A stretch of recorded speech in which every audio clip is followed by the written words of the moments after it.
don't know about you, but when the weather's cold, I like to knit or crochet a cozy blanket or a shawl. The problem is, at this point, I have so many projects that I've started that I'm beginning to feel overwhelmed. So in this video, I'm going to take stock of the blanket and shawl projects that I've started and figure out which ones I'd like to either finish or make substantial progress on in 2026.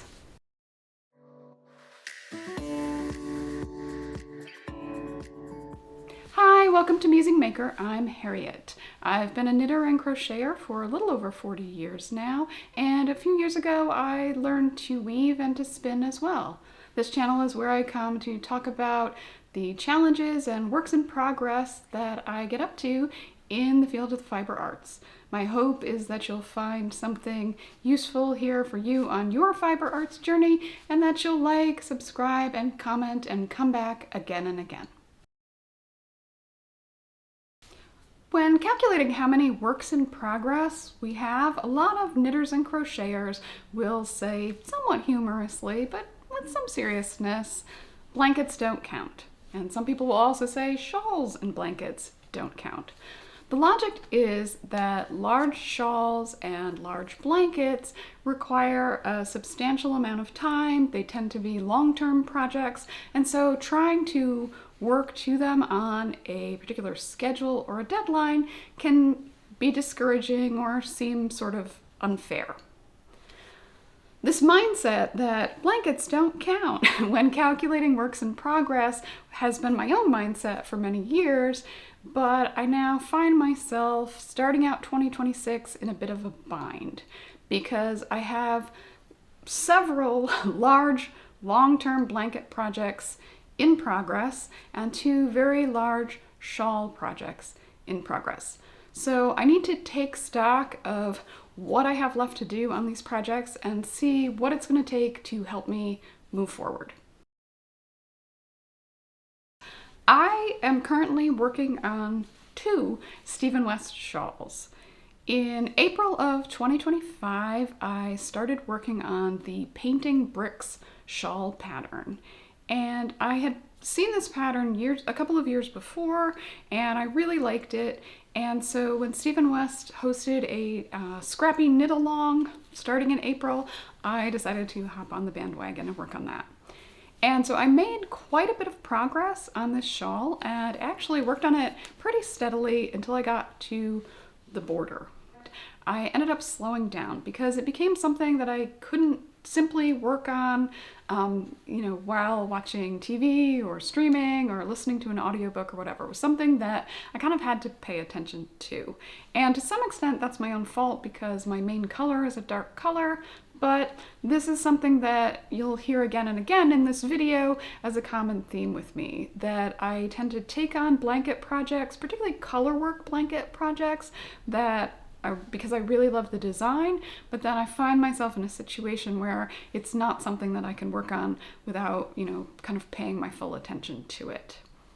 That said, I do want to finish up the Painting Bricks blanket in the next couple of months, if only because at this point, every single interlocking stitch marker that I have is on this project.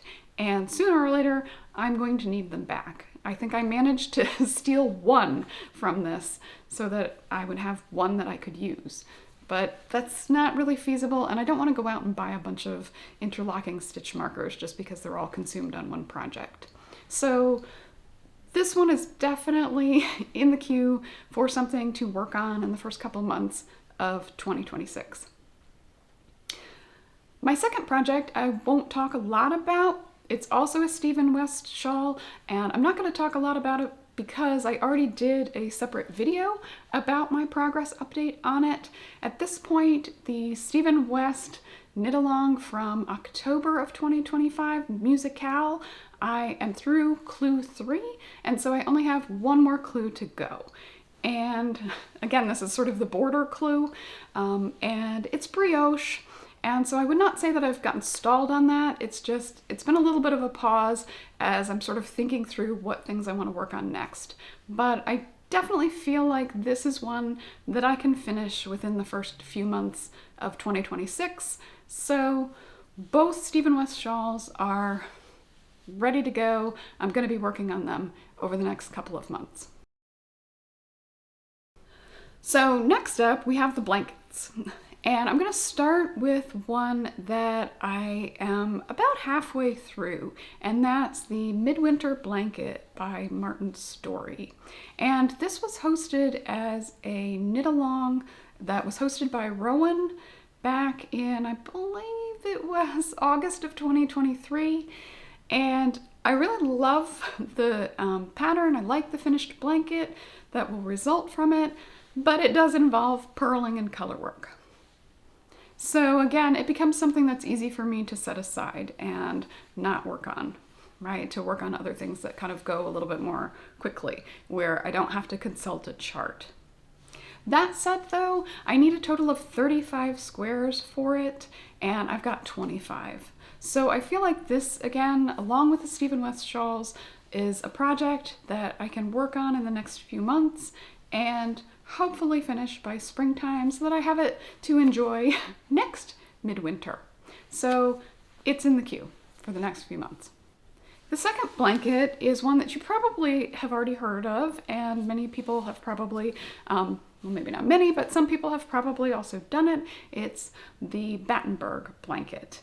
And so I started this one several years ago. It's a crochet pattern. I really like it, right? It's just sort of tiny granny squares. And I, kind of went through the production mode of creating a lot of the colored little granny squares. And now I'm at the point where I need to be joining them. And so I enjoyed joining them, and this is actually a project that I can work on while sort of streaming something or listening to an audiobook. So there's really no excuse for me not to be working on it. It's just something that kind of gets set aside. I know you all have these projects too, right? It gets set aside and then it's almost like out of sight, out of mind, and you don't work on it. My last two blankets are blankets that I could swap in and work on during the summer months, simply because both of them are made with squares. So the first one is Persian Dreams by Janice Hope, and the minute I saw this pattern, I just loved it. And I've loved working on it, and I love the charts for it. And so I'm thinking that this is one I definitely want to be spending a little more time working on in 2026, because I do want the finished product for this. And then the second project is kind of equally a labor of love. It's called Sophie's Garden, and I think the designer is Deidre Earlis. I'll put it below. Again, I don't know exactly when I started this. I have a feeling it was pre-COVID. Pretty sure it was pre-COVID, right? So sometime 5 years ago or more. I'm doing this with a now discontinued yarn from Red Heart so that I don't have to do color changes on it. And, but again, as you can see, like what I love about this project is crochet was actually the thing that I learned to do first before I learned to knit. And so I always feel like it's kind of near and dear to me to work on crochet projects. And I particularly love when I find a crochet project that's not just simple granny square. Love the granny squares, I've done tons of them. Love my Battenberg, happy to work on it. But I really loved the mandala design that this particular pattern offers.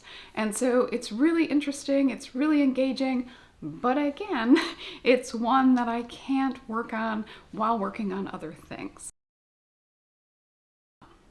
So first off, I think that I want to set myself a goal of a certain number of squares each week for the Battenberg.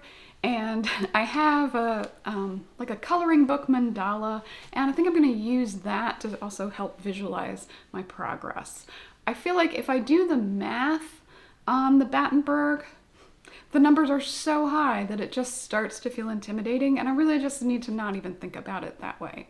I'm telling myself that if I do roughly 25 join 25 colored squares to the blanket every week, that's 100 squares in a month. That's significant progress. it will still take quite a few months to get anywhere near the end of it. And we're not even going to talk about putting a border on it at this point. All right, so, but I want to think about that, right? See if I can, at least for the next couple of months, join roughly 25 squares to the project.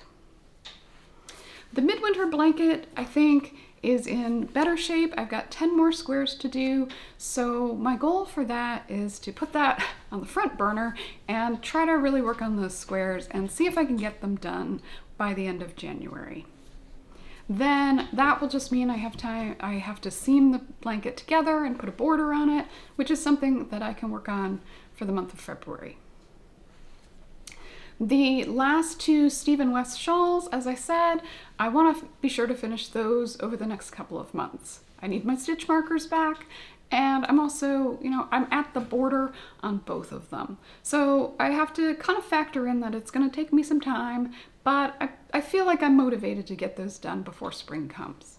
So looking ahead to 2026 as a whole, I'm thinking that I would also like to bring the Persian Dreams and the Sophie's Garden projects back into some kind of rotation. I don't want to pressure myself with either of those because, as I said, both of them are intricate patterns, right? One revolves around intricate colorwork charts, the other just revolves around intricate crochet stitches. So I don't want to put pressure on myself to try to, churn the squares out. But I do feel like I've kind of drifted away from working on them simply because they've been put away out of sight, out of mind. The caveat behind all of this is that I have no intentions of pausing any of my work on any sweaters that I want to be working on or other cast-on projects. I'm a very non-monogamous knitter, so I like to cast things on as the spirit hits me, and as I've said in other videos, I kind of tend to frog things quickly if I figure out, when I start working on them that I'm really not going to enjoy them. So once I cast stuff on and stick with it for a little while, I'm usually gonna get it done sooner or later, and often it's later rather than sooner, but that's okay.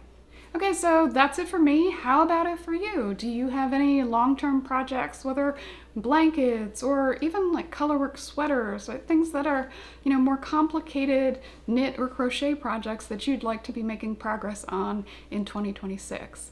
If so, drop a comment down below, let me know what the project is, and let me know if you have ideas about how you'd like to make progress on them. I hope to see you back here again next week. Thank you so much for watching.